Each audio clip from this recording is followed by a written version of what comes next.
Assalamualaikum warahmatullahi wabarakatuh. Bismillahirrahmanirrahim. Alhamdulillahi rabbil alamin. Allahumma salli wa sallim ala sayyidina Muhammadin wa ala ali sayyidina Muhammad. Nawaina ta'allum wa ta'lim, tazakkar wa tazkir wa naf'a wal intifa' wal ifada wal istifada wal hatha ala tamassuki bi kitabillah wa sunnati rasulillah wa du'a ilal huda wa dalala alal khair ibtigha wajhillah wa mardatihi wa qurbihi wa thawabihi subhanahu wa ta'ala. Qala al-mu'allif al-imam an-Nawawi fi kitabihi Arba'in Nawawiyah, nafa'ana Allah bihi wa bi'ulumihi wa bi'ulumi sa'iri salihin fi darain amin. Ila an qala al-hadith thani ashar min sifatil muslim an Abi Hurairah radhiyallahu ta'ala anhu qala qala Rasulullah sallallahu alaihi wasallam min husni islamil mar'i tarkuhu ma la ya'ni. Hadis hasan rawahu Tirmidzi wa ghairuhu wa hakadha. Wa qala Rasulullah an Abi Hamzah Anas bin Malik radhiyallahu ta'ala anhu khadim Rasulillah sallallahu alaihi wasallam anin Nabi sallallahu alaihi wasallam qala la yu'minu ahadukum hatta yuhibba li akhihi ma yuhibbu li nafsihi. Rawahu al-Bukhari wa Muslim. Alhamdulillah. Hadirin hadirat yang dimuliakan Allah Subhanahu wa taala, melanjutkan pelajaran kita di hadis yang ke-12, diriwayatkan oleh sahabat Nabi Abu Hurairah radhiyallahu ta'ala anhu wa ardhah, bahwasanya beliau menyatakan Nabi Muhammad sallallahu alaihi wasallam telah bersabda di dalam hadisnya, min husni islamil mar'i tarkuhu ma la ya'ni. Bentuk kesempurnaan Islam seorang muslim jikalau dia bisa meninggalkan segala hal yang tidak bawa manfaat baginya. Arti daripada hadis ini ayolah ahbab adalah segala sesuatu yang dilakukan muslim pastilah bermanfaat dan haruslah bermanfaat, ya, baik dalam urusan dunia maupun urusan akhirat, sehingga gerak-gerik dia semuanya membawa manfaat, tidak pernah membawa madarat atau membawa bencana bagi yang lainnya, tapi selalu bawa manfaat, bahkan untuk dirinya. Maka di sini kalau seandainya seorang muslim sejati itu dia tidak rela menghabiskan waktunya untuk hal yang sia-sia, hadirin. Bahkan dalam urusan dunia tidak sia-sia, semuanya pasti bawa manfaat dalam urusan dunia, apalagi dalam urusan akhirat. Dan ini adalah bentuk kesempurnaan seorang muslim. Jadi sungguh tidak layak kalau seorang muslim waktunya habis berjam-jam untuk hal yang gak bawa keuntungan dunia dan akhirat. Menghabiskan waktu depan televisi selama berjam-jam, menghabiskan waktu duduk bersama orang berjam-jam gak bawa manfaat. Nah yang kayak begini hadirin bukan ciri seorang muslim. Jadi muslim itu benar-benar, ya, aktif dalam segala hal. Dalam kebaikan itu adalah orang-orang yang selalu mengisi waktunya untuk hal-hal yang bermanfaat, ya. Sebagaimana hadirin yang dimuliakan Allah Subhanahu wa taala, ya, dalam apa yang diajarkan oleh Nabi Muhammad sallallahu alaihi wasallam dalam kehidupannya, ya, gerak-geriknya Rasulullah, diamnya Rasulullah pasti bawa manfaat bagi umat. Maka Rasulullah sallallahu alaihi wasallam sangat mengingatkan kepada umatnya, kepada sahabat-sahabatnya, ya, jangan sampai kita ini menghabiskan waktu sia-sia. Bahkan dinyatakan oleh Imam Syafi'i radhiyallahu ta'ala anhu wa ardhah, qal istafattu min sufiyyin syai'an. Kata Imam Syafi'i, saya mendapatkan faedah dari orang-orang kaum sufi dua perkara. Yang mana ini kaum sufiyin, orang-orang ahli suffah, yang sufiyin ini itu mereka memiliki kaidah dalam menghabiskan waktunya untuk mendekatkan diri kepada Allah Subhanahu wa taala. Apa itu? Yang pertama, mereka berpegang teguh dengan hadis Rasulullah, al-waqtu kas-saif illam taqta'uhu qata'ak. Waktu bagaikan pedang, kalau tidak kau gunakan dengan baik maka dia yang bakal menghabiskanmu. Ya, ibaratnya nih, kalau waktu tidak kita gunakan untuk kebaikan maka akan sia-sia. Dan yang kedua adalah as-sa'ah illam taj'alha ta'ah shaghalat ka fil ma'siyah. Yang kedua, orang-orang sufi ini mengatakan saat yang kita lalui dalam kehidupan dunia ini, Jikalau tidak diisi dengan amal taat, berarti kita disibukkan dengan perkara maksiat. Maka orang-orang ahlu sufa itu, hadirin yang kaum sufiin, itu adalah orang yang enggak pernah putus daripada ibadah. Terus ibadah non-stop. Kenapa? Sebab di mata mereka kalau enggak mengamalkan taat lagi maksiat berarti. Berarti sedang maksiat pada Allah. Makanya itu waktu mereka habis dengan ibadah, waktu mereka habis dengan zikir, waktu mereka habis dalam hal mendekatkan diri kepada Allah Subhanahu wa taala. Nah, inilah yang harus ada sama kita, hadirin. Artinya waktu yang kita lalui berusahakanlah hanya untuk yang mendatangkan manfaat dalam urusan dunia dan urusan akhirat kita. Tinggalkan yang enggak bawa manfaat. Tinggalkan waktu sia-sia. Jangan sampai tamdi sabahlal. Jangan sampai waktu berlalu sedangkan kita enggak mengisi dengan ibadah. Makanya hadirin, pernah diriwayatkan di dalam hadis, sungguh tidak ada penyesalan orang-orang di akhirat melainkan kalau teringat waktu yang mereka lalui dalam kehidupan dunia tidak diisi dengan zikir pada Allah. Tuh, nyesel. Kenapa enggak zikir ya? Kenapa waktu itu anda habiskan dengan hal yang sia-sia ya? Kenapa saya sibukkan diri saya dengan hal yang enggak bawa manfaat ya? Itu bakal jadi penyesalan, hadirin. Makanya sebelum datang waktu penyesalan, isi dengan kebaikan. Jangan sibukkan dengan hal yang enggak bawa manfaat. Kadang nih bapak ibu sekalian, kita ini suka menghabiskan waktu kita ini dengan hal yang sia-sia. Kita anggap ini suatu adat, kebiasaan, atau karena bahkan sebagian di antara mengatakan ini adalah kesibukan kita, padahal nggak ada bawaan manfaatnya. Contoh, disebutkan sebagaimana mungkin pernah kita sampaikan kepada antum sekalian tentang kisah seorang ulama yang bernama Hamid bin Umar bin Hamid. Ini seorang ulama besar, hadirin. Waktunya habis dengan ibadah, zikir pada Allah, dakwah ilallah, mengajarkan ilmu kepada masyarakat, membimbing umat dan lain-lainnya.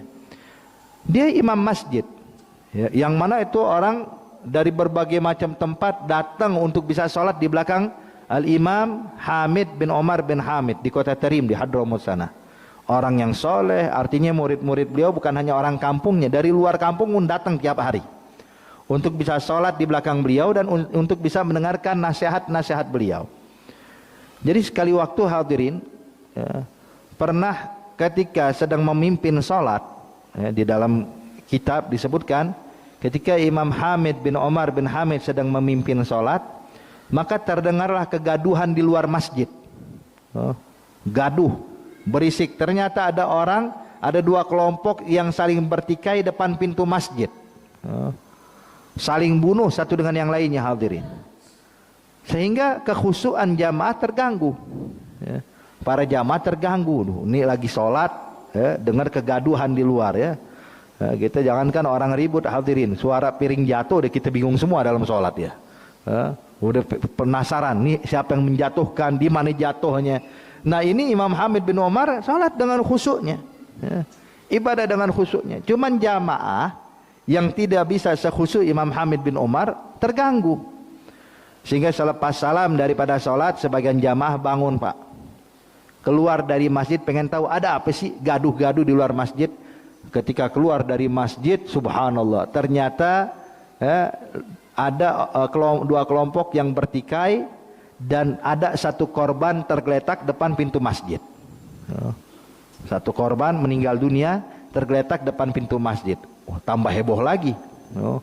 Mulai berkerumun, orang yang udah keluar masjid gak masuk lagi, Pak. Wah, ngeliatin jenazah, saling bertanya siapa ini, dari mana asalnya.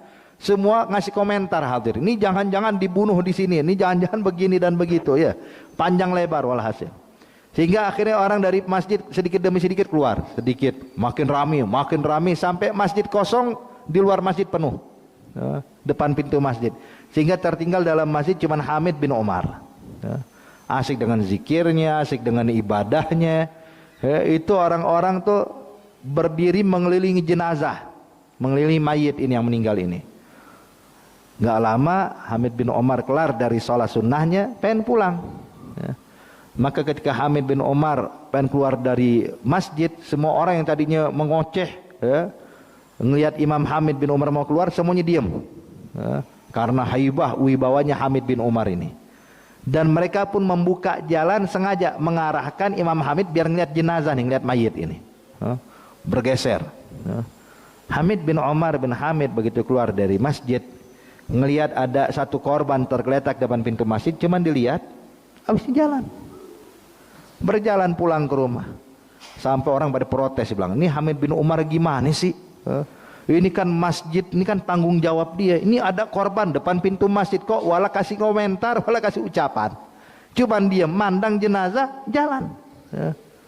Sampai ada satu orang tua nggak kuat. Wah, ini jangan-jangan Hamid bin Umar nggak peduli nih. Diteriak, ya Hamid bin Umar, ya Hamid bin Umar. Imam Hamid bin Umar berhenti nengok. Bilang, gal marhaba. Dia bilang, gal ala tarawul mayyid amamal babil masjid. Ente nggak lihat tuh ada orang meninggal depan pintu masjid? Gal, naam. Saya ngelihat. Taib, kenapa ente nggak ngomong? Kenapa nggak kasih komentar? Kata Hamid bin Umar, mohon maaf, kalau aneh kasih komentar, kira-kira dia bisa hidup lagi apa kagak?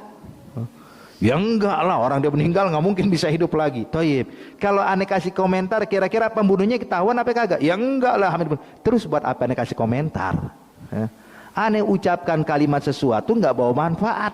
Ini orang nggak bakal hidup lagi, pembunuhnya nggak bakal ketemu.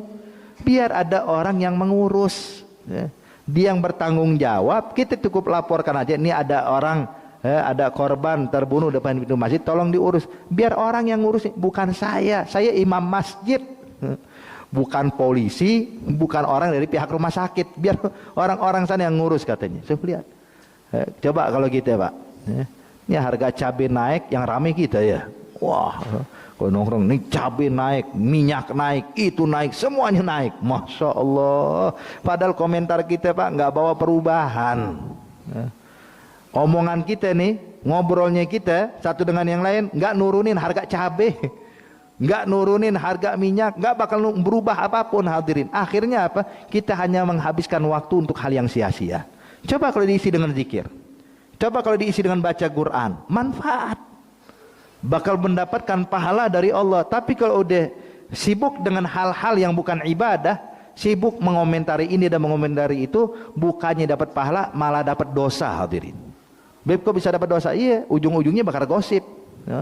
Akan mulai gosip, fulan nih, ini gara-gara pemerintah nih, ini gara-gara menteri anu nih, ini gara-gara ini. Wah, Masya Allah. Ini kita sebab banyak orang Indonesia, maaf hadirin, paling jago kalau kasih komentar. Ini kayak komentator bola hadirin, kalau dikasih komentar paling jagonya, main bola agak bisa dia. Fulan mestinya begini, coba tendang, wah rame, paling jago dia udah. Kalau kita dengerin komentator bola hadirin, seakan-akan dia dewa bola. Padahal kalau dikasih bola, giring bola kagak bisa nih orang. Wah kada. Jadi intinya hadirin, ya, inilah keadaan kita. Tanda kesempurnaan seorang muslim sejati, dia bakal tinggalkan segala hal yang gak bawa manfaat. Apalagi Bapak Ibu sekalian, setiap apa yang kita kerjakan dan apapun yang kita ucapkan, itu bakal dicatat oleh Allah Subhanahu wa ta'ala. Sebagaimana Allah tugaskan malaikat Raqib dan Atid. Allah berfirman di dalam Al-Quran, ma yalfizu min qawlin illa ladaihi raqibun Atid. Tidaklah terucap satu kalimat melainkan langsung dicatat oleh malaikat Raqib dan Atid. Semua ucapan kita, semua ucapan kita, setiap hurufnya tidak akan terlewatkan dari catatan Raqib Atid. Subhanallah. Sampai dijelaskan di dalam riwayat hadis, gal hatta aninal marid, sampai rintihan orang sakit pun juga ditulis Raqib Atid. Kita merintih, kalau kesakitan kita merintih, aduh, kita bilang itu kalimat ahnya kita dicatat. Apalagi kalau isinya gosip, apalagi kalau isinya ghibah, isinya kedzib, isinya namimah, maka itu nggak ada yang luput dari catatan Raqib dan Atid. Insya Allah nih Raqib dan Atid cuma catat amal baik kita doang hadirin. Insya Allah nggak terucap nih kalimat yang buruk dari lisan kita. Semua ucapan, perbuatan kita, perbuatan kita semuanya juga tertulis. Makanya Allah Subhanahu wa ta'ala nyatakan dalam ayat yang lainnya, kullu syai'in fa'aluhu fi zubur wa kullu saghirin wa kabirin mustatar. Semua yang kita kerjakan, kullu syai'in fa'aluh, yang dikerjakan oleh dia, gerak-gerik dia, bangun tidurnya dia, jalan duduknya dia, semua yang kita lakukan sehari-hari ini Pak, itu semuanya tertulis. Kullu syai'in fa'aluhu fi zubur. Zubur ni kitab, buku catatan amal kita nih. Kullu saghirin wa kabirin mustatar. Baik amalan yang sepele atau amalan yang begitu berat, itu semuanya mustatar, tertulis. Makanya lihat dalam ayat yang lainnya, itu orang-orang kafir ketika di padang mahsyar, Bapak Ibu sekalian, mendapatkan buku catatan amal mereka, apa yang mereka teriakkan? Maka mereka disebutkan di dalam suratul Kahfi, waktu mereka menerima, mereka berteriak mengatakan, mali hadzal kitab la yughadiru saghiratan wala kabiratan illa ahsaha. Kitab apa ini? Semuanya tertulis. Sepele, berat, ringan, semuanya tertulis, tidak satu pun yang terlewatkan. Ya Allah. Maka coba kalau kita pengen berbuat sesuatu, coba kita ingat-ingat ini hadirin. Kira-kira nanti waktu buka catatan amal kita di akhirat, apa isinya? Kalau kita habiskan waktu sia-sia, kan kita malu di hadapan Allah, Pak. Buka lembaran 5 jam depan televisi, buka lembaran berikutnya 7 jam nongkrong pinggir jalan, buka ini, ya Allah, kemana ibadahnya, kemana amal taatnya? Paling enggak ayo deh berikan manfaat dalam urusan dunia. Berikan manfaat, hal yang bermanfaat, bekerja, mencari nafkah, menghabiskan waktu untuk mendapatkan rezeki dari Allah, berikhtiar. Paling tidak melakukan itu, jangan sampai enggak ada sama sekali.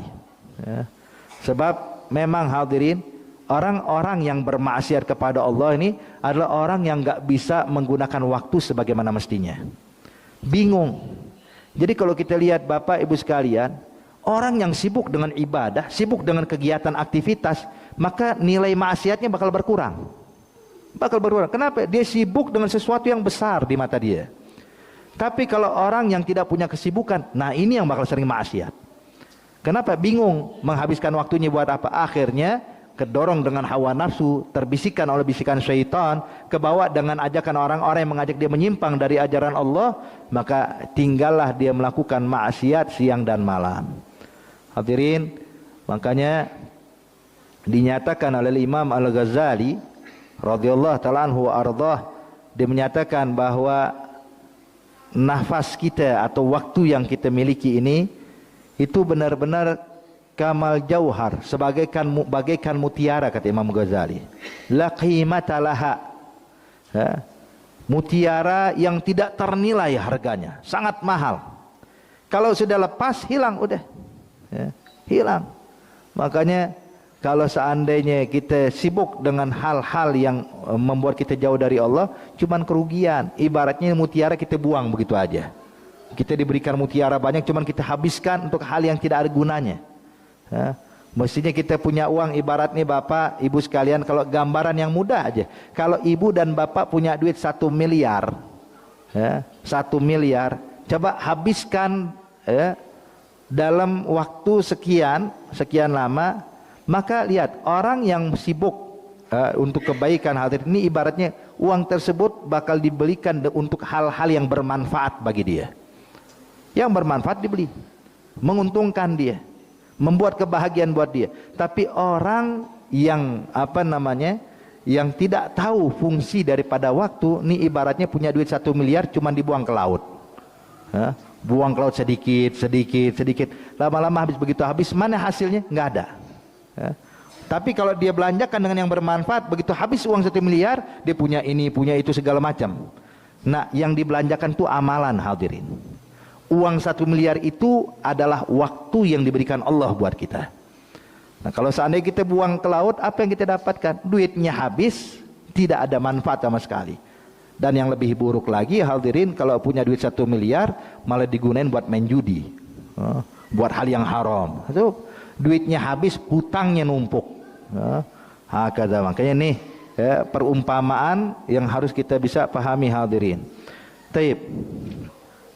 Sampai dinyatakan had ma la ya'ni, kata Imam Al-Ghazali, haddun ma la ya'nika fil kalam an tatakalam bima law sakata anhu lam ta'tham wa la tatadarrar halan wala ma'alan fa innaka bihi mudayyi' zamanak wa muhasab ala amali lisanik istastabdilul ladzina huwa adna bil ladzi huwa khair walau sarraftahu fi dzikr wal fikr wad du'a rubbama in fataha laka min nafahati wajhillah nafa'allahu wajhillahi ta'ala ma ya'zum jadwahu walau sabbahta bunya laka ghusrun fil jannah wa man qadara ala ayakhudha kanza min kunuzil jannah wa akhadha badalahu madarah kana khasira. Lihat di sini Al-Imam Al-Ghazali kasih batasan ya. Kapan sih seseorang dinyatakan menghabiskan waktunya sia-sia? Imam Ghazali bilang seseorang dinyatakan bisa meninggalkan sesuatu layani, sesuatu yang tidak bermanfaat dalam ucapannya aja, kata Imam Ghazali. Contoh dalam segi ucapan ya. Kalau seandainya anta takalam bima law sakata anhu lam ya'tam wala tatadarrar halan wala ma'alan. So, kalau seandainya ucapan yang bakal kita ucapkan ini tidak membawa manfaat dan tidak membawa madarat, ucapan kita tidak mendatangkan pahala, tidak mendatangkan manfaat dunia dan akhirat, dan tidak mendatangkan madarat, bahaya untuk diri kita, untuk urusan dunia dan akhirat. Ada ucapan biasa, obrolan kita bukan gosip, bukan yang lainnya, hanya obrolan sekedar begitu saja. Kata Imam Ghazali, itu pun sudah termasuk ma la ya'ni. Kenapa? Sebab ucapanmu nggak bawa pahala ya, walaupun nggak datengin bahaya ya, nggak datengin dosa, tapi nggak datengin pahala, itu termasuk ma la ya'ni ya. Tidak mendatangkan dosa dan juga tidak mendatangkan pahala, maka itu termasuk kalimat ma la ya'ni, sesuatu yang nggak bawa manfaat ya. Sebab kenapa? Ini kata Imam Ghazali, dia telah menghabiskan waktunya sia-sia ya. Menghabiskan waktunya sia-sia ya. Dan justru ucapan yang diucapkan lidahnya itu semuanya tercatat oleh malaikat Raqib dan Atid ya. Ini ibaratnya orang yang mestinya bisa mendapatkan kebaikan, malah dia tinggalkan itu kebaikan ya. Jadi kata Imam Ghazali, dia menyatakan istabdilul ladzi huwa adna bil ladzi huwa khair. Yang masih dia bisa dapatkan kebaikan dari Allah ditinggalkan ya. Kata Imam Ghazali, coba kalau waktu itu dia isi dengan zikir, dia isi dengan doa, dia isi dengan tafakur, dia isi dengan baca Quran, maka dia pasti mendapatkan ganjaran yang begitu banyak dari Allah Subhanahu wa ta'ala. Cuma dia tinggalkan tuh, dia sibuk dengan hal yang sia-sia ya. Hakada. Makanya kalau dia mau berpikir, coba kalau dia paham satu tasbih yang dibaca, dia bilang subhanallah dengan hati yang tulus, maka dengan tasbihnya dia bakal mendapatkan satu istana di surga. Cuma ditinggalkan tuh ya, dia sibuk dengan urusan-urusan yang tidak bawa manfaat, sehingga tinggal kerugian saja dia ya. Hakada. Maka di sini hadirin yang dimuliakan Allah Subhanahu wa ta'ala ya, berusahalah untuk memiliki sifat yang sempurna bagi seorang muslim. Dia tidak berucap, tidak berbuat, melainkan pasti yang membawa manfaat, baik manfaat urusan dunia, apalagi kalau urusan akhirat. Makanya pernah dinyatakan oleh ulama, kita ini kan nggak boleh bapak dan ibu sekalian mencaci maki, menghina siapapun ya, kecuali kalau orang yang memang sudah dipastikan bakal disiksa dan diazab dalam api neraka Allah. Itu kita caci maki boleh pak. Seperti Abu Jahal, Abu Lahab, Fir'aun, Qarun, Namrud, Syaitan. Ini adalah makhluk yang sudah dijamin masuk neraka. Ini kita caci maki mereka pun nggak jadi masalah ya. Kita hina, kita laknat mereka. Cuman walaupun boleh mencaci maki mereka, apa untungnya ya? Apa keuntungannya? Kalau kita bilang jadiin wirid, pegang tasbih, semoga Allah melaknat syaitan, semoga Allah melaknat syaitan, tapi apa pahalanya? Enggak ada pahalanya hadirin ya. Tidak ada pahalanya. Daripada ente bilang semoga Allah melaknat syaitan, kenapa ente enggak isi ya Allah rahmati saya, ya Allah rahmati saya, irhamni, irhamni, atau baca zikir pada Allah, ada nilainya. Nah ini hadirin, menyebutkan keburukan orang yang pasti disiksa dalam api neraka Allah itu dibolehkan, cuman tetap nggak bawa manfaat. Lalu bagaimana kalau kita menyebutkan keburukan seorang muslim, menyebutkan keburukan orang yang belum tentu diazab oleh Allah Subhanahu wa ta'ala ya. Sebab ini kadang-kadang kita Maaf hadirin, kadang suka terbawa sehingga kita udah bisa menilai seseorang, ini orang bakal jadi masuk neraka, ini orang bakal disiksa oleh Allah Subhanahu wa taala. Seakan-akan pintu surga, pintu neraka kita yang pegang, hadirin, kuncinya. Mulai bagi-bagi, fulan surga, fulan neraka, fulan begini, fulan begitu. Ini hadirin hadirat yang dimuliakan Allah, tuh orang yang kita sebutkan keburukannya belum tentu dia masuk neraka. Kemungkinan dia meninggal husnul khatimah. Itu haknya Allah Subhanahu wa taala. Walaupun kadang kita lihat ini maksiatnya banyak. Iya.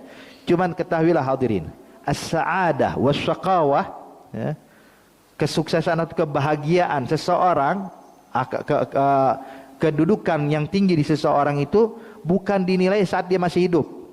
Nah, tapi bagaimana saat dia wafat.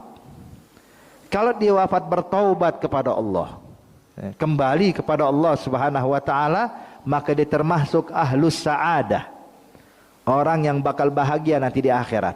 Tapi kalau akhir hayatnya bakal meninggal dalam keadaan su'ul khatimah, meninggal di luar dari agama Islam, maka dia ahlus syaqawah, maka dia adalah orang yang bakal mendapatkan kebinasaan dari Allah Subhanahu wa taala. Nah, sekarang yang hidup di depan kita hadirin dan di sekitar kita, kita nggak bisa menentukan ini husnul khatimah atau su'ul khatimah.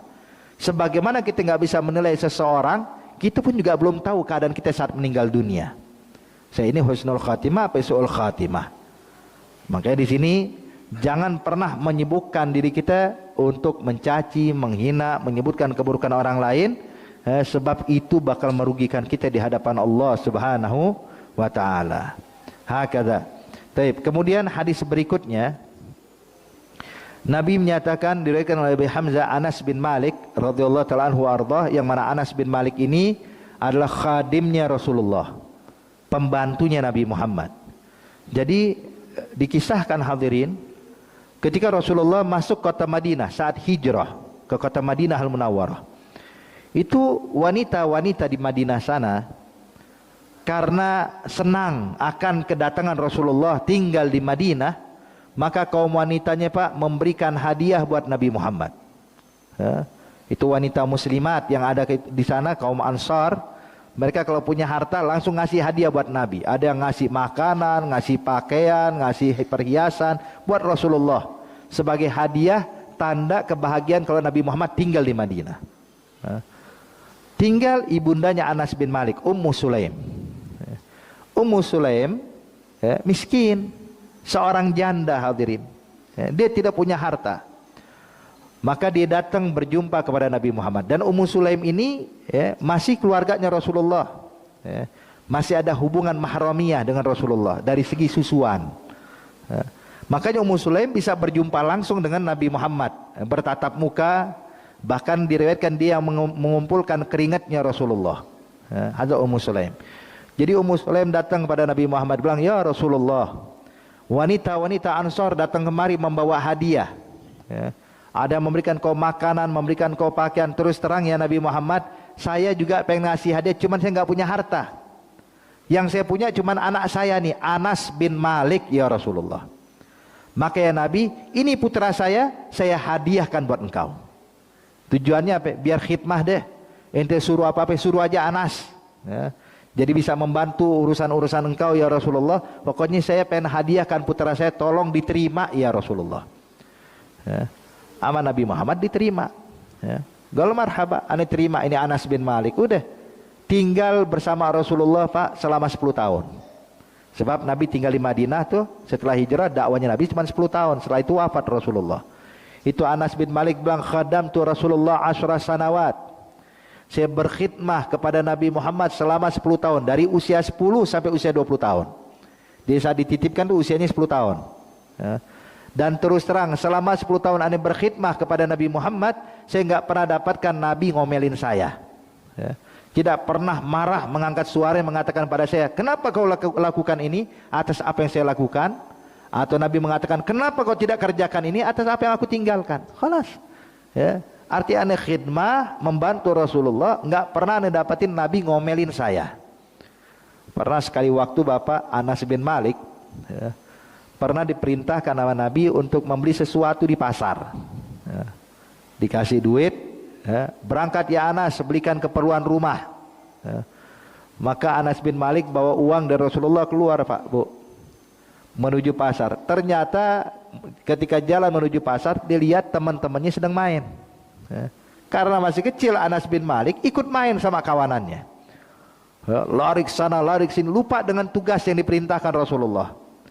Nabi di rumah nungguin Anas, khawatir kok Anas nggak pulang-pulang. 1 jam, 2 jam, khawatir jangan-jangan Anas kenapa-napa ini. Bingung, bimbang Rasulullah. Maka Nabi memutuskan keluar dari rumah ini untuk nyari Anas. Atau didapatin Anas lagi lari-larian hadir sama kawan-kawannya. Itu Nabi ngeliat kayak gitu, lagi main ternyata ini anak. Maka dideketin Pak dari belakang sama Nabi Muhammad, tanpa sepengetahuan Anas. Begitu sudah dekat, ditangkap sama Nabi dari belakang, kemudian ditutup wajah matanya Anas oleh Rasulullah. Terus Nabi merubah suaranya sedikit, diberatkan suaranya. Kata Nabi, ayo tebak siapa saya, kata Rasulullah. Man ana, siapa saya, kata Nabi Muhammad. Anas bin Malik sadar, Pak, ini Rasulullah. Dari mana tahu? Harumnya tangan Nabi Muhammad, lembutnya tangan Rasulullah. Anas bin Malik pura-pura nggak tahu, mengatakan la adri man hadza, terus menempelkan badannya dengan badan Rasulullah. Dia nggak tahu siapa ini. Ya, maka dilepas sama Nabi Muhammad. Kalau ya Anas, mana keperluan yang saya perintahkan kepada engkau? Dia bilang, naam ya Rasulullah, al-an ya Nabi, sekarang ya Nabi. Lari Anas pergi ke pasar, Nabi cuma tersenyum memandang Anas. Tuh lihat, khidmah sama Nabi. Mungkin kalau ini anak kita, Pak, waduh, pulang kita jewer nih ya. Disuruh nggak pulang-pulang, nggak taunya main dia. Tapi lihat bagaimana perilaku Rasulullah kepada Anas bin Malik. Subhanallah, 10 tahun khidmah. Dan Anas bin Malik ini hadirin, beliau mendapatkan doa dari Rasulullah, 3 doa. Ini terus terang nih bayarannya nih luar biasa ya. Apa itu doa dari Nabi? 3 doa. Nabi bilang, ya Rabb, berikanlah keberkahan pada Anas bin Malik dalam usianya, dalam rezekinya, dalam keturunannya. Sehingga biar umurnya berkah, keturunannya berkah, usahanya berkah. Subhanallah hadirin, Anas bin Malik berkat doanya Nabi itu umurnya 100 tahun lebih. Yang mana usia sahabat-sahabat ada yang 70, 80, Anas 100 tahun lebih hadirin. Masih sehat lagi. Masih sehat. Pernah Anas bin Malik, Pak, Bu, diajak oleh para tabi'in untuk melihat hilal, untuk ru'yatul hilal. Naik ke atas bukit. Kala itu seorang tabi'in bernama Imam Atha. Ini Atha min kibar min fuqaha tabi'in, dari ahli fikihnya, ulamanya di kalangan tabi'in. Maka Atha bilang, ini Anas kita ajak. Kenapa? Sahabat Nabi. Kita ajak untuk melihat atau meru'yat hilal. Maka saat mereka di atas bukit mencari hilal tidak terlihat, Anas bin Malik bilang, gal raaitu hilal, saya ngelihat hilal. Atau bingung, ini semua kawanan tabiin gak ada yang lihat hilal, padahal usia mereka lebih muda, ya. Ibaratnya mata lebih awas hadirin ya, dibandingkan Anas bin Malik 100 tahun lebih. Atau bilang, di mana ya Anas? Dia bilang, tuh lihat di sebelah sana. Ini Atau ngelihat, tidak kelihatan ya Anas. Kata Anas, wallahi raaitu hilal, demi Allah saya lihat hilal, saya nggak berbohong nih, saya nggak bakal mengalihkan pandangan saya. Maka Atha ngelihat lagi ke atas, dilihat wajahnya Anas. Lihat lagi ke atas, lihat lagi wajah Anas, tersenyum Atha. Oh, ini dia penyebabnya. Dia bilang, ya Anas, minta maaf sebelumnya ya. Dia bilang, kenapa? Saya mau usap wajah inti sebentar aja. Silahkan diusap sama Atha begini, ya, mukanya. Setelah diusap, nah sekarang kelihatan lagi nggak hilal? Bilang, wah sekarang hilang hilalnya katanya. Dia bilang, ya Anas, itu bukan hilal, itu bulu alis engkau yang turun melengkung ke bawah katanya. Dipikir hilal, hadirin. Saking putihnya itu dipikir hilal ya. 100 tahun lebih usianya. Kemudian rezeki yang Allah berikan buat Anas bin Malik hadirin, itu dia tinggal di Basra, di Irak sana. Yang mana panen kurma itu, Bapak Ibu sekalian, panen kurma di mana-mana itu setahun sekali. Kecuali kebun kurmanya Anas panennya setahun 2 kali. Berkat doanya Rasulullah. Dan yang ketiga, keturunan Anas banyaknya bukan main. Itu sampai kata Anas bin Malik, saya menguburkan darah dagingku sendiri, anak-anakku yang telah wafat sebelum aku, saya kuburkan kurang lebih ada 40 sampai 80 anak yang dikuburin. Artinya yang meninggal 80-an anak. Yang masih hidup berapa banyak hadirin? belum lagi cucu-cucunya. Itu sampai Anas pernah didatangkan anak kecil mencium tangannya, dipegang sama Anas, dia bilang, ente anaknya siapa? Ini anak bilang, anaknya Abah, kan ente abahan katanya. Saking banyak yang nggak kenalin hadirin. Hadza Anas bin Malik radhiyallahu ta'ala anhu wa ardhah. Masya Allah, hadza Anas dinyatakan di sini khadim Rasulillah, dan itu suatu kebanggaan hadirin. Gelarnya Anas, sebab sahabat ini punya gelar masing-masing ya. Sayyidina Umar Al-Faruq, Sayyidina Abu Bakar Siddiq As-Siddiq, Sayyidina Utsman bin Affan allazi yastahyat minhum malaikatur rahman, Sayyidina Ali bin Abi Thalib bab Madinatul Ilm. Artinya setiap sahabat punya gelar, tapi tidak ada orang yang memiliki gelar sebagaimana Sayyidina Anas. Apa itu? Khadimur Rasulillah, ya, yang berkhidmah pada Nabi Muhammad. Artinya apa? Sahabat yang bisa keluar masuk rumah Rasulullah kapanpun dan pada waktu apapun, bebas udah. Khadim, yang nyiapin sendalnya Nabi, yang nyiapin air wudhunya Nabi, yang nyariin kayu siwak buat Nabi, selalu ada sama Rasulullah. Hadza Anas bin Malik. Nah, dia katakan hadirin, dia mendengar bahwasanya Rasulullah sallallahu alaihi wasallam bersabda, la yu'min ahadukum hatta yuhibba li akhihi ma yuhibbu li nafsihi. Nabi menyatakan tidak sempurna iman seseorang, tidaklah sempurna iman salah satu di antara kalian sampai dia bisa menginginkan kebaikan untuk saudaranya sebagaimana dia menginginkan kebaikan untuk dirinya. Kita terus terang hadirin pengen ya punya harta, punya rezeki yang lebih, punya ini dan punya itu. Maka ketahuilah kalau seandainya kita hanya memikirkan pribadi saja, memikirkan diri sendiri aja, tanda kurang sempurna iman kita. Tapi tanda iman yang sangat sempurna kalau dia bisa memikirkan untuk orang lain apa yang dipikirkan untuk dia. Dia berharap orang lain mendapatkan sebagaimana dia berharap untuk mendapatkan hal tersebut. Hakadha baru dinyatakan bentuk kesempurnaan iman seseorang, baik dalam urusan taat ataupun dalam urusan ibadat ataupun dalam urusan dunia. Dalam urusan taat, contoh kita alhamdulillah bisa sholat berjamaah. Ada orang yang jarang sholat berjamaah, kita berharap semoga nih Allah kasih dia hidayah, Allah memberikan dia hidayah sehingga bisa berjamaah sama kita. Nah, ini keinginan ini bentuk sempurna iman hadirin. Kepedulian kita kepada sesama dalam urusan ibadah, dalam urusan taat, dalam urusan kebaikan, ini bentuk kesempurnaan iman. Begitu juga dalam urusan dunia, sebagaimana alhamdulillah Allah kasih kita lebih rezeki, maka kita senang kalau orang lain pun mendapatkan rezeki yang lebih dari Allah untuk dia. Bukan kita malah bingung. Ini tetangga beli kulkas yang sakit kita hadirin. Nah, ini nggak benar yang kayak begini. Ini tanda orang yang jauh dari Allah, tanda lemahnya iman. Tapi kalau orang yang sempurna imannya, temannya bahagia, dia ikut bahagia. Temannya senang, dia ikut senang. Walaupun kebahagiaan dari temannya itu tidak bakal sampai kepada dia, cuman senang bahagia melihat orang bisa bahagia. Hadza bentuk kesempurnaan iman seseorang. Hakadha. Makanya Allah Subhanahu wa taala memuji kaum Ansar. Memuji kaum Ansar di dalam Al-Qur'an bahwa mereka ini memiliki sifat itsar. Sifat mendahulukan orang lain, artinya dia peduli agar orang lain itu mendapatkan sesuatu walaupun mereka butuh. Allah nyatakan dalam Al-Qur'an wa yu'thiruna ala anfusihim walau kana bihim khasasah. Sifat mereka itu itsar, mendahulukan orang lain walaupun mereka butuh. Tetap biar fulan lebih berhak dari saya, fulan lebih pantas mendapatkan dari saya. Itsar.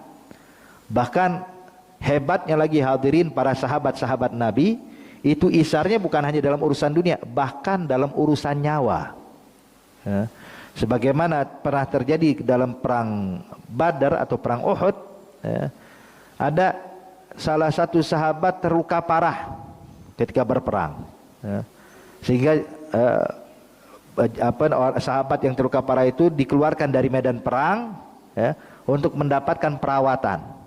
Ada satu sahabat yang lainnya yang sedang melihat keadaan korban perang ini. Ternyata dilihat ada satu orang yang sangat parah keadaannya, ternyata pamannya dia. Dan dilihat ini pamannya udah dalam keadaan sekarat, udah hampir meninggal dunia. Tentunya orang kalau lagi sekarat, Pak, Bu, itu hausnya bukan main. Hausnya bukan main. Makanya disunnahkan kita kalau orang lagi sekarat, ambil kayu siwak, ya. Ini kayu siwak, celupkan ke dalam air, kemudian teteskan ke mulutnya. Sebab nggak mungkin kita tuangin air ya. Tetesin sedikit setetes agar basah, sebab kering. Disunnahkan. Ambil kayu siwak, teteskan ke mulutnya, basahi mulutnya dia. Maka sahabat ini ketika melihat pamannya dalam keadaan sakarat, maka disiapkan air untuk diberikan kepada pamannya ini. Tiba-tiba mendengar rintihan dari sebelahnya, mengatakan merintih. Maka sang paman pun menutup mulutnya, memalingkan wajahnya sambil kasih isyarat, kasih dia dulu, dia lebih butuh dari saya. Kagak mau, dibilang ayo, dibilang enggak, dia lebih butuh dari saya. Maka diletakkan, pindah ke korban kedua. Ketika korban kedua ingin diberikan minum, korban kedua pun mendengar rintihan dari orang ketiga. Maka korban kedua pun menutup mulutnya, memberikan isyarat, kasih dia dulu, dia lebih butuh dari saya. Pindah ke orang ketiga. Waktu pindah ke orang ketiga, waktu ingin diberikan minum, korban ketiga ini mendengar rintihan dari paman yang ini tadi, dari yang korban yang awal. Dia tutup mulutnya, kasih, bilang dia dulu, dia lebih butuh dari saya. Pas pindah ke korban pertama, didapatin korban pertama sudah meninggal. Pindah kedua, kedua sudah meninggal, ketiga pun juga sudah meninggal. Subhanallah. Itar bahkan dalam urusan nyawa, hadirin. Hakata. Ini ciri mukmin sejati, muslim sejati gini, peduli dengan orang lain. Bukan yang penting saya senang, yang penting saya bahagia. Tetangga susah mah bukan urusan saya. Lah, jangan seperti itu. Ini kalau kita jalankan, Pak, ini apa yang diajarkan Rasulullah, subhanallah. Jadi Nabi ngajarin kita hidup sosial. Jadi mengajarkan sifat sosial ini bukan dari barat, tapi dari Rasulullah. Nabi Muhammad mengajarkan tuh, dalam keadaan yang sulit pun jangan pernah melupakan sahabatmu. Makanya Rasulullah pernah memuji kaum Asy'ariyin. Dari Yaman, Asy'ariyin, ada di antaranya Abu Musa al-Asy'ari dan banyak lagi para sahabat-sahabat ahlu suffah. Jadi walhasil Rasulullah SAW mengatakan rahimallahu Asy'ariyin. Semoga Allah merahmati kaum Asy'ari dan Allah bakal menempatkan mereka semuanya di dalam surga Allah. Kenapa Nabi doakan kaum Asy'ariyin? Karena sifat sosialnya yang luar biasa, hadirin. Itu kaum Asy'ari, ya, mereka tidak semuanya orang kaya, bukan semuanya orang yang memiliki harta, lah, kebanyakan miskin. Sebab mereka pendatang dari Yaman, hadirin, bukan penduduk asli Madinah. Dan banyak di antara mereka itu hanya sibuk duduk sama Rasulullah, menimba ilmu dari Nabi Muhammad, di antaranya seperti Abu Hurairah dan lain-lainnya ahlu suffah. Nah, walhasil hadirin, ini orang Asy'ari, Pak, kalau waktunya makan siang, itu mereka kumpul tuh semuanya. Bawa makanan masing-masing. Itu disiapkan oleh mereka tuh seperti seperti terpal, semacamnya, hadirin. Itu mereka tuangkan makanan di situ di tengah-tengah. Ada yang bawa banyak, ada yang bawa sedikit, bahkan nggak bawa sama sekali boleh. Ayo hadir semuanya. Mereka taruh tuh di tengah-tengah semuanya. Ketika udah dikumpulkan semua, ada yang bawa 1 butir kurma, ada yang bawa 10 butir kurma, ada yang bawa mungkin ratusan butir kurma, dituangkan. Ketika udah dikumpulkan semua, baru dibagi rata satu dengan yang lain, makan bareng-bareng. Sehingga semuanya merasakan, yang kaya merasakan bagaimana keadaan sang miskin, begitu juga sebaliknya. Terbantu satu dengan yang lainnya. Makanya Nabi bilang rahimallahu Asy'ariyin, semoga Allah merahmati kaum Asy'ari. Nah, makanya hadirin, hadirat yang dimuliakan Allah Subhanahu wa taala, apalagi kalau kita ini hidup bertetangga, harus peduli kepada sesama. Jangan sampai perut kita kenyang, tetangga kita lapar. Jangan. Sebab itu bakal menjadi hukuman dan tuntutan berat di hadapan Allah Subhanahu wa taala di akhirat kelak. Oke, sebagai penutup hadirin, ada dahulu namanya Abdullah Ba'alawi, di kota Tarim di Hadramut sana. Ini Imam Abdullah Ba'alawi itu tiap hari memasak makanan bukan untuk keluarganya aja, tapi dimasakkan makanan untuk tetangga-tetangganya. Jadi subhanallah, dia punya rezeki lebih, hadirin. Itu tiap hari masak bukan untuk keluarga saya, tapi untuk tetangganya juga. Dan hidup di sana fuqara, masakin banyak. Tapi hebatnya orang sana, Bapak, walaupun mereka miskin, nggak pernah ngemis. Nggak pernah datang minta bantuan atau berkeluh kesah. Sehingga kalau kita duduk sama mereka, nggak pernah cerita tentang keadaan mereka. Makanya Abdul Ba'alawi faham sifat mereka sehingga tiap hari bikin makanan untuk bagi-bagi tetangga hadirin. Makan pagi, makan siang, makan malam. Jadi pernah sekali waktu ada salah satu tetangganya merasa malu tiap hari dikirimin makanan terus. Maka dia bilang kepada istrinya, istriku mungkin terus terang ini kita malu banget dengan Abdul Ba'alawi. Kenapa tiap hari dikirimin makanan terus? Begini deh, ini malam kita puasa dulu nggak makan.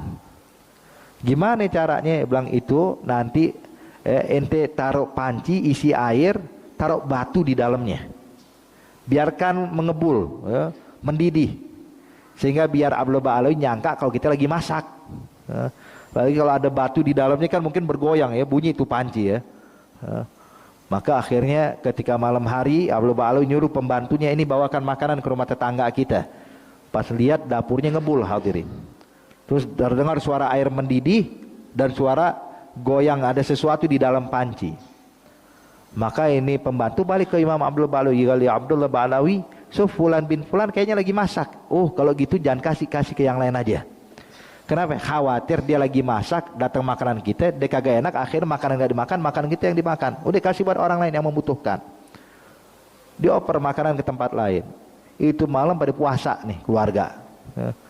Keesokan harinya ketika Abdul Ba'alawi lagi duduk depan rumah, lihat anak-anak kecil lagi pada main. Kebetulan anak tetangga ada, dipanggil oleh Abdul Ba'alawi, gal fulan, gal lebaik. Masya Allah semalam kayaknya makan enak nih sama abah ya. Umi masak apa ya semalam? Dia bilang, makan apa ya Abdullah? Semalam kita pada puasa katanya. Loh bukannya masak? Dia bilang masak apa? Batu dimasak, gimana lembeknya? Enggak matang-matang. Bilang la haula wala quwata illa billah. Bangun Abdul Ba'alawi disamperin ke rumah tetangga, diketok. Gal fulan, gal lebek. So, lain kali tolong jangan diulang lagi ya. Makanan yang kami kirim tolong diterima kalau ente butuh. Jangan pernah ditolak. Saya ngasih makan ente ini bukan ngarepin terima kasih ente, bukan mengharapkan balas jasa dari ente, bukan. Tapi aneh khawatir kalau ente kelaparan, aneh yang bakal dituntut di hadapan Allah. Makanya jangan sampai, jadi tolong diterima. Belum baik-baik ya Imam. Khalas. Coba lihat, kayak begini hadirin. Coba kalau kita pernah nggak kepikiran begini pada tetangga kita? Ya Allah, ya Rabb, insya Allah Allah berikan taufik hidayat buat kita semuanya, sehingga bisa memikirkan, dan ini bentuk kesempurnaan iman di sisi Allah.